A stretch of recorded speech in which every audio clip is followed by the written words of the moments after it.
हर्षिता सिद्धार्थ को अपना रेजिग्नेशन दे देती है और फिर काम कंप्लीट करने के बाद कनिका और सिद्धार्थ डिनर के लिए जाते हैं, जहां सिद्धार्थ को हर्षिता किसी आदमी के साथ दिखाई देती है। जब उस आदमी ने देखा कि हर्षिता उससे हाथ नहीं छुड़वा रही है तो वो खुश होते हुए बोला, क्या तुम मान गई? हर्षिता ने अपना मुंह तो खोला, मगर आज वो जो कहना चाहती थी वो कह नहीं पाई। वो शब्द उसके मुंह तक तो आए पर बाहर नहीं निकल पाए। उसने कहा, आई एम सॉरी।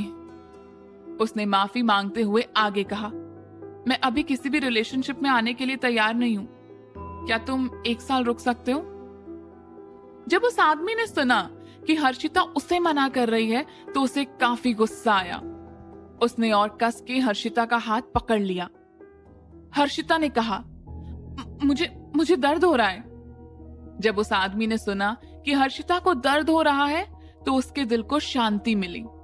उसने गुस्से में कहा, तू पहली है, नहीं तो आज तक कोई भी ऐसी लड़की नहीं है जिसने मुझे इतनी बार मना किया हो। हर्षिता अपनी पूरी ताकत लगाकर उससे अपना हाथ छुड़वाना चाह रही थी। उसने गुस्से में कहा, छोड़ो मुझे, जाने दो, छोड़ो मेरा हाथ। जब सामने वाले आदमी ने हर्षिता की बात सुनी तो ऐसा लग रहा था जैसे वो उससे भीख मांग रही हो, जो उसे काफी अच्छा लग रहा था। उस आदमी ने अपने दांत पीसते हुए कहा, चल अब अच्छी तरह से मेरी बात मान जा। ऐसा मत सोचना कि मैं तुझे प्यार करता हूं तो मैं तुझे ऐसे ही जाने दूंगा। ऐसा नहीं होगा, कभी नहीं। हर्षिता ने भी गुस्से में जवाब देते हुए कहा, तेरी पसंद नापसंद से किसको फर्क पड़ता है? छोड़ मुझे, नहीं तो मैं पुलिस को कॉल करूंगी। उस आदमी का चेहरा एकदम ब्लैंक हो गया। उसे कुछ समझ नहीं आ रहा था। उसने जल्दी से अपनी पॉकेट में से एक दवाई निकाली और उस वाइन के ग्लास में डाल दिया। वो गोली जैसे ही उस वाइन के अंदर डिसॉल्व हुई, उसने हर्षिता का हाथ छोड़ा और बोला, पुलिस? अच्छा ठीक है, अच्छा ठीक है, तुम जीती मैं हारा। तुम एक बार ये वाइन पी लो, उसके बाद मैं तुम्हें कभी परेशान नहीं करूंगा। हर्षिता ने उसके हाथ में वो ग्लास देखा और एकदम शांत बैठी रही। क्या हुआ, तुम इसे पी क्यों नहीं रही? इसका मतलब तो ये हुआ कि तुम मुझसे प्यार करती हो और मुझे छोड़ना नहीं चाहती। ये सुनते ही हर्षिता ने उसके हाथों से वो ग्लास लिया और जैसे ही वो उस वाइन को पीने लगी तभी किसी ने उससे वो ग्लास छीन लिया।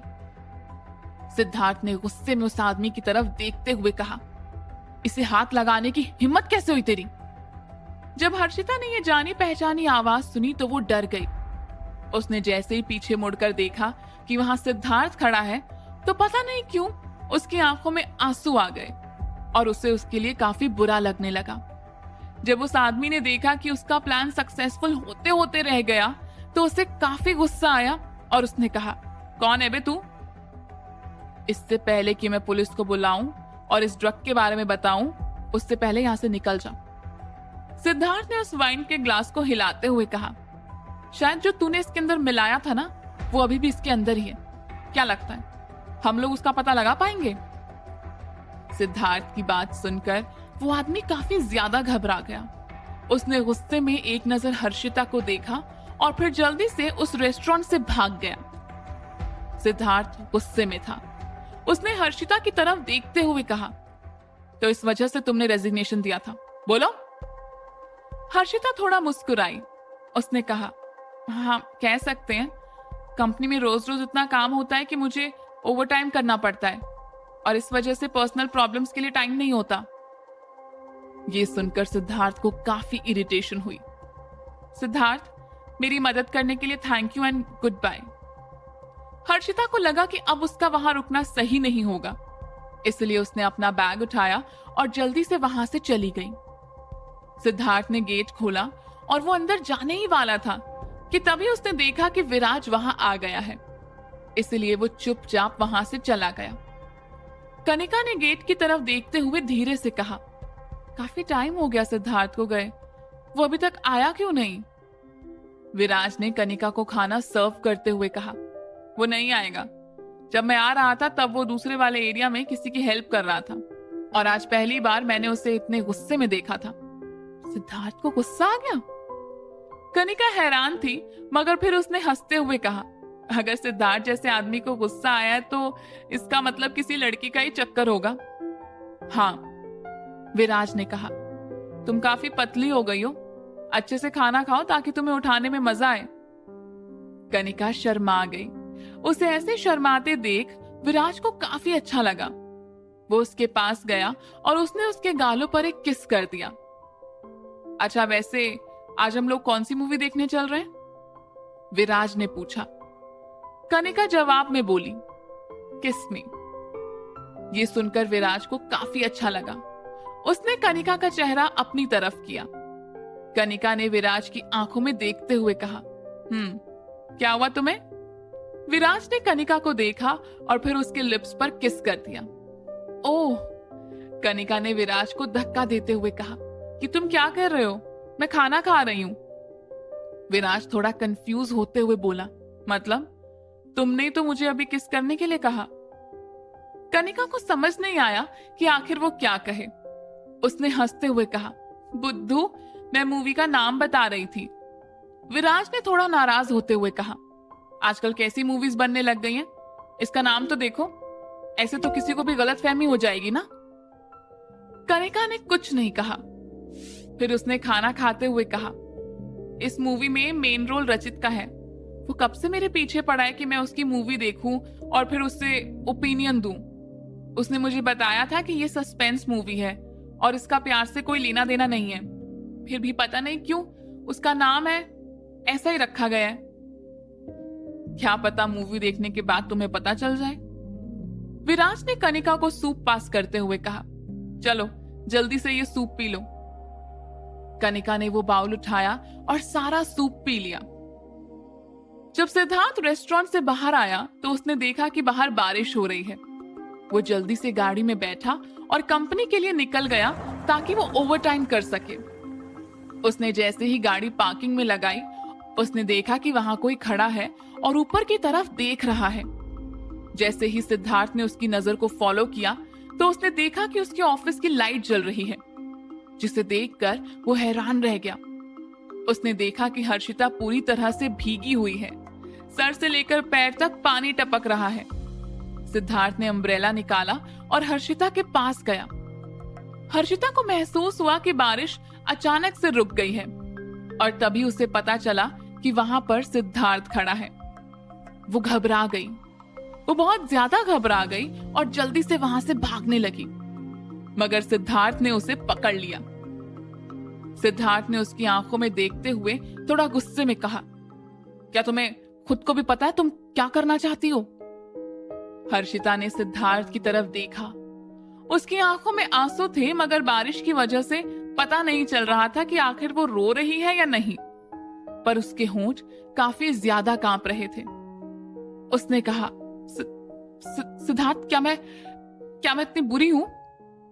उसे ऐसे देखकर सिद्धार्थ को काफी बुरा लगा, मगर उसने कुछ नहीं कहा। हर्षिता खुद पर हंसते हुए बोली, मैंने जो पहले कहा था ना, वो बिल्कुल सच था। मैं आज के बाद तुम्हें कभी परेशान नहीं करूंगी। मैं खुद यहाँ तुम्हें गुड बाय कहने आई थी, क्योंकि इतना कहकर हर्षिता रुक गई। उसने अपनी पूरी हिम्मत जुटाई और एक गहरी सांस लेते हुए कहा, क्योंकि मैं 3 दिन में शादी कर रही हूँ। शादी? सिद्धार्थ शॉक होते हुए बोला, किससे? जो आदमी आज तुम्हारे साथ था उसके साथ? पता नहीं। उसने सिद्धार्थ के सार्काज्म को इग्नोर किया और फिर हल्की सी मुस्कान के साथ बोली, शायद हाँ, मैं तुम्हें घर छोड़कर आता हूँ। सिद्धार्थ को इस मामले में कोई बात नहीं करनी थी, इसलिए उसने हर्षिता को गाड़ी में बिठाया और वहां से ले गया। हर्षिता मिरर में से सिद्धार्थ को देखे जा रही थी और सिद्धार्थ को देखकर उसे काफी अच्छा लग रहा था। आज के बाद वो सिद्धार्थ को पूरी तरह से भूल जाएगी और अपनी दूसरी जिंदगी चुनेगी और इस प्यार को अपने दिल में कहीं दफना देगी। अनीशा ने उस मैगजीन के हर स्टाफ को इकट्ठा किया ताकि वो लोग फाइनल एडिटिंग कर सकें। साथ ही साथ वो इस मैगजीन में अपनी सारी क्रिएटिविटी डाल देना चाहती थी। 3 दिन लगातार काम करने के बाद उसने सब लोगों को रेस्ट करने के लिए भेज दिया और खुद अपनी आंखों के नीचे डार्क सर्कल्स लेकर ब्लैक माउंटेन पिक्चर्स पहुंच गई। अनीशा ने दरवाजे पर नॉक किया और फिर अंदर गई। उसने देखा कि कनिका सोफे पर बैठी है और विराज ने उसके पैर अपने पैरों पर रखे हुए हैं और वो उसके पैरों को दबा रहा है। वो दोनों उस टाइम पर काफी ज्यादा क्यूट लग रहे थे। जब अनीशा ने ये देखा तो वो खुद को रोक नहीं पाई और उसने जल्दी से अपना फोन निकालकर उन दोनों के इस प्यारे से मोमेंट को कैप्चर कर दिया। पिक्चर क्लिक होने की आवाज से उन दोनों का ध्यान अनीशा पर गया। जब उसने देखा कि वो दोनों ही उसे देख रहे हैं, तब उसे एहसास हुआ कि उसने कितनी स्टूपिड चीज की है। वो ऑकवर्ड होते हुए अंदर आई। उसके हाथ में जो सैंपल था उसने उसको कसकर पकड़ रखा था। वो अपनी आंखें मीचते हुए बोली, आई एम सॉरी, अभी जो कुछ भी हो रहा था वो इतना प्यारा था कि मैं खुद को रोक ही नहीं पाई। कनिका मुस्कुराई और उसने बड़े ही प्यार से कहा, सच में? जरा मुझे भी तो दिखाओ। विराज ने कनिका का रिएक्शन देखा और कुछ नहीं कहा। फिर वो कनिका के पैर दबाने लगा। अनीशा ने अपना फोन कनिका को दिया। जब कनिका ने वो फोटो देखी तो उसके चेहरे की जो मुस्कान थी वो जाने का नाम ही नहीं ले रही थी। उसने विराज को फोटो दिखाते हुए कहा, देखो ये पिक्चर कितनी प्यारी है। जब विराज ने वो फोटो देखी तो लाइटिंग और एंगल की वजह से वो फोटो काफी ज्यादा सुंदर लग रही थी। उसमें ये तो नहीं दिख रहा था कि वो उसके पैर दबा रहा है, पर वो पिक्चर काफी प्यारी थी। विराज ने भी अपना सर हिलाते हुए कहा, हाँ अच्छी है। कनिका ने अनीशा को फोन देते हुए कहा, अनीशा इस पिक्चर को मैगजीन के कवर के लिए यूज करना, मैं इंटरव्यू स्टोरी अरेंज करके तुम्हें भेज दूंगी। ओके। अनीशा काफी चिंता में थी कि आखिर वो अपने मैगजीन के कवर के लिए किस सेलिब्रिटी को बुलाएगी। उसने सोचा नहीं था कि उसे ये सब कुछ इतनी जल्दी मिल जाएगा। साथ ही साथ उसे कवर स्टोरी भी मिल गई थी। अनीशा ने एक्साइटेड होते हुए कहा, मैम ये सैंपल ड्राफ्ट है। कनिका ने वो ड्राफ्ट लिया और बड़े ही ध्यान से उसे पढ़ने लगी और उसके चेहरे पर एक स्माइल आ गई। इस बार के ड्राफ्ट में सब कुछ था जिसकी उसे उम्मीद थी। साथ ही साथ उसमें कई छोटे छोटे सरप्राइजेस भी थे और कनिका इस बार अनीशा की वर्किंग एबिलिटीज से काफी ज्यादा इम्प्रेस थी। क्या होगा आगे? कैसे रहेगी फर्स्ट पब्लिशिंग?